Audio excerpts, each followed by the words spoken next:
Yo, dudes and dudettes, your friendly neighborhood JaxBlade is back from a long vacation. I'm sorry. I've been really working on my new book, Hero's Will, Project Naruto. We're still working on the title. I think it should be like A Hero's Journey or some Project Protag or something like that. Whatever. But we're just been working on that. I've been putting a lot of time and effort into it, so I haven't been uploading as frequently. But the good news is I was able to stockpile a bunch of video ideas and stuff like that while I was gone. So let's get to it with this video today, which is going to be a sequel to a video we did before on which physical training could you actually handle if you attempted it in real life. Basically what we talk about is which training routines would actually you'd be able to handle like normally, like at any fitness level, or you could build up to handling, versus ones that I don't care how fit you are, bruh, you're dead, like you just gone. Last time we counted down 10 fictional characters, 9 anime, 1, you know, cartoon, whatever you want to place Avatar in. Yeah, okay, whatever, like I'll put it in a cartoon. And today we're going to be covering 5 more of these. I like to spread out this series because like I don't want to like overuse like too many characters in one, and like people always like stress out like, why don't you use this character, this character? It's a series. Like, you don't have to worry. If you don't see your character now, that means they'll just be in the next video, alright? So I'm just cut it down to 5 characters that we're going to be analyzing, which ones you could actually do, and which ones would just, you know, kill you. Again, it's just like a less impactful version of Would That Work Out or Tough Like the Tune. So just keep that in mind. Also for this one, I'm going to divide the level of training from what it is at the very beginning to what it was like later on. So for example, I'm just gonna give away my first guy right here. Let's get right into it. Number 1, Guts. Now, first thing I've got to mention here is we're going by just Guts being trained as a child. While it was incredibly rough and horribly traumatic, it was still soldier training that most anyone at any level could get started with.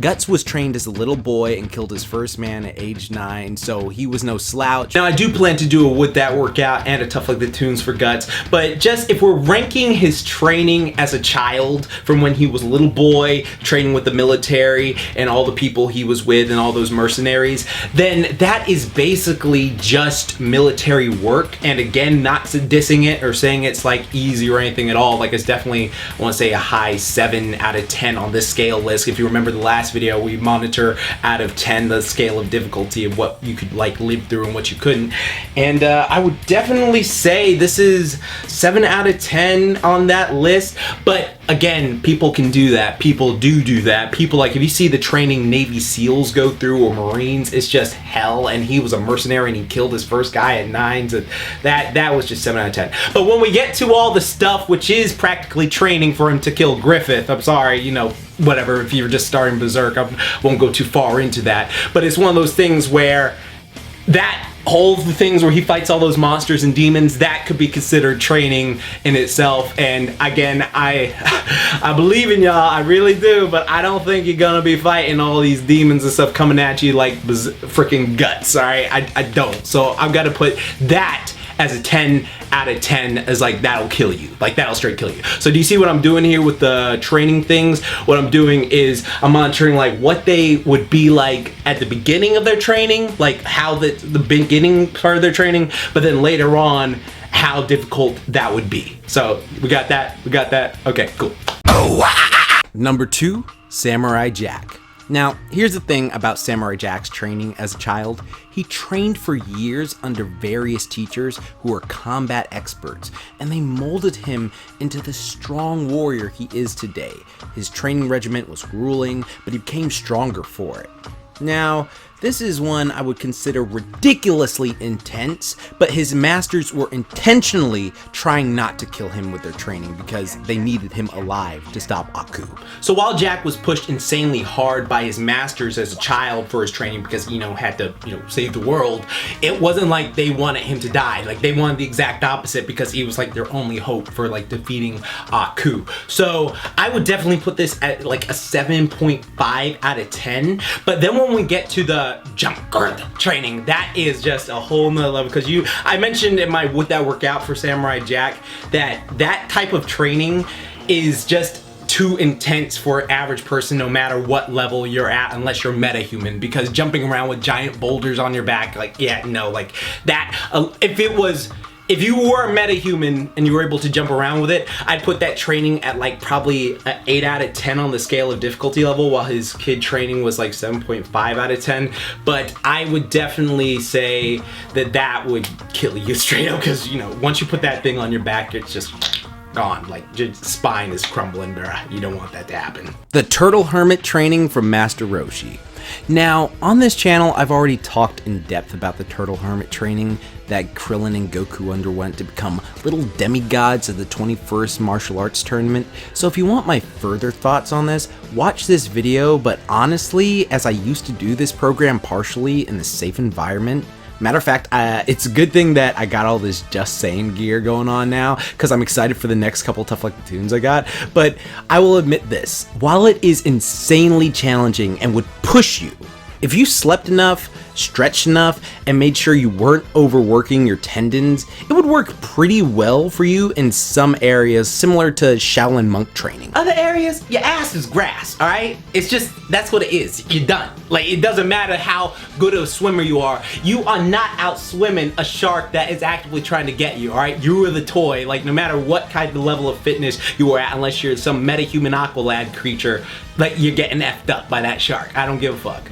So for this one, I'd say minus the weighted turtle shells and also just, you know, the deadly animal encounters, I would definitely put the whole training routine as a 7.5 out of 10 if you did it with ample rest in between. Like, you didn't just like do it every single day, like Monday through Sunday, because that's just asking for tendinitis and other issues if you don't have, like, you've not built up to doing that properly and you've just never had any training in your life, then that definitely just F you up. But if you build up to it slightly and do it like every other day, and then, like, you know, gradually build up to doing it, it is a phenomenal workout, 7.5 out of 10. But if you actually tried to do the actual workout, then on the scale of level of difficulty, I'd probably put it at 8.5 out of 10, because it is just so much, and there are so many ways you could possibly die, because, you know, sharks don't really like the taste of people, so it'll probably just, you know, nick you or something like that. But if it's actively trying to damage you, that's where you'd be effed up. Not to mention the freaking T-Rex is chasing your ass around. Number 4, Batman. Now, I've gone in depth with Batman's training before, and so has my dude, the Imaginary Axis. So, y'all know it's a lot.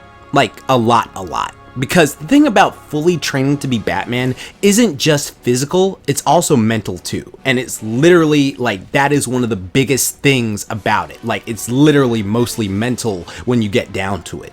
Because Bruce becoming obsessive about being the physical specimen, like ultimate physical specimen, through, you know, improving his intelligence and his body and just like pushing himself beyond the limits of a mortal man. If a regular person just plopped into Batman's training, even with all the resources like the money, the equipment, the tech, it's gonna be damn hard, because you may not think it's as physically taxing as Master Roshi's training all around, but depending on where you start at, like developing a photographic memory and studying for ridiculous high Q that Bruce Wayne has, that is just, you know, so much more work on top of building the best body you can have. It's just a whole nother set of challenges. Not saying that no one can become intelligent or put the work in to achieve that intelligence, but not everyone clicks with certain things the same way, and everyone is smart in their own little ways, so you might as well like find a way like that works best for you. Because if you feel like, oh, book knowledge isn't what's gonna work best for me, that's gonna be different than someone who feels like, okay, I can do,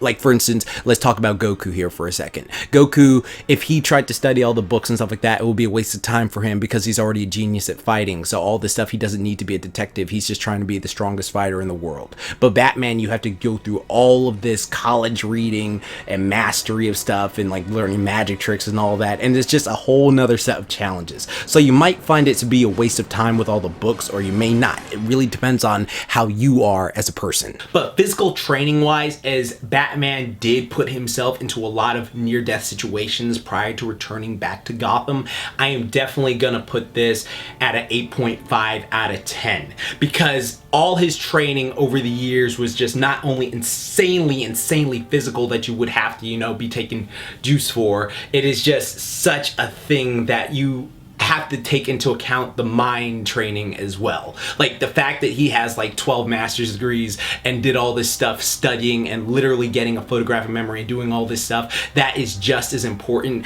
and integral to his training. And if anyone tries to tell you that the brain is not a muscle that should be trained properly, don't listen to them. They're fucking ignorant, all right? This is what you're always gonna have, all right? So you can always do the best things for your brain no matter what. Like your body with age will always degrade. Like it's just a sad part, you know, part of life.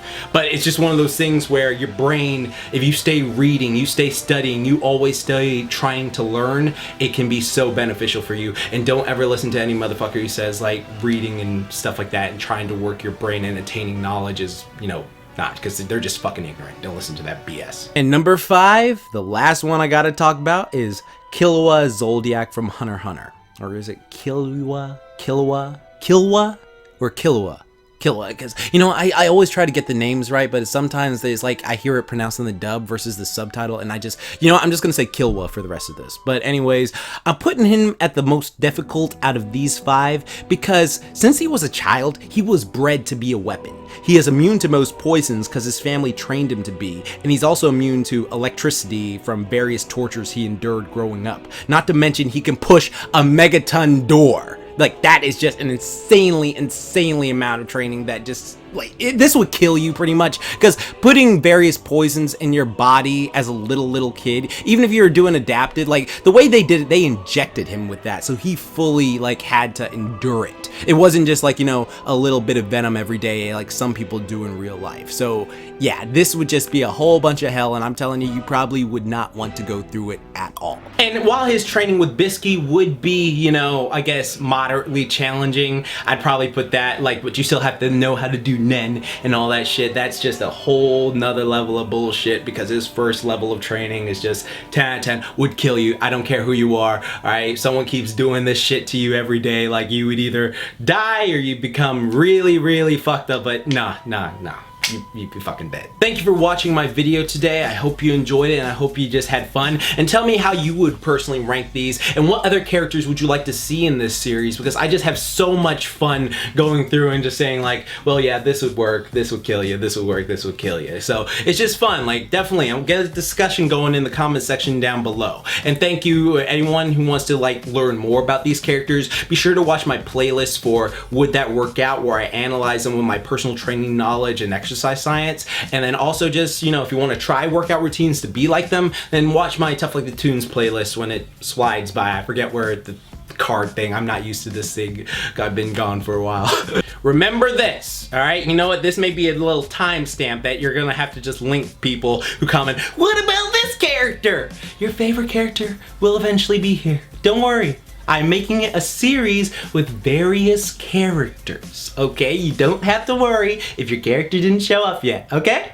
Okay. Also, be sure to sign up for the Project Naruto A Hero's Will journey, because that's going to help you develop that hero's will to make you generally want to be as strong and athletic as the characters you follow and idolize, and how you can develop that hero's will for yourself. Just click that link down below, and I hope you enjoy it. And remember, like I always say, keep calm, booyah on, and don't forget, Momentai, sorry I've been out of whack with videos. Getting that damn chest cold like did F me up and did kick me from uploading for a bit, and then you know, just a bunch of stuff. It's just been going on personally, and just a bunch of work, and it's just very tiring and very taxing, but I'm doing my best. I'm doing my best to come back better and stronger and just all around, you know, cooler as a person. But yeah, like I said, keep calm, booyah on, don't forget, Momentai, and you know, thank you for watching. Just click subscribe down below, hit that button. I will try to upload more consistently, and then when I hit a consistent schedule, I won't say it, you'll notice when the videos keep coming up if you're subscribed. I know that sounds kind of weird, but whatever, okay, like, peace out, bye. Stinger. Also, because my month of Halloween is coming up, I want you all to be prepped for it, so be sure to marathon seasons 1 and 2 of my month of Halloween series. This month we're going to be doing something a little bit different, as it won't be one video every single day. It'll be one big Halloween-filled video along with some other content throughout the month. And I just want to inform y'all of that because this is one of my favorite things to do because Halloween is my favorite holiday. So again, go marathon seasons 1 and 2, and I hope you enjoy. Booyah! Emphasis on the boo. God, I love doing that.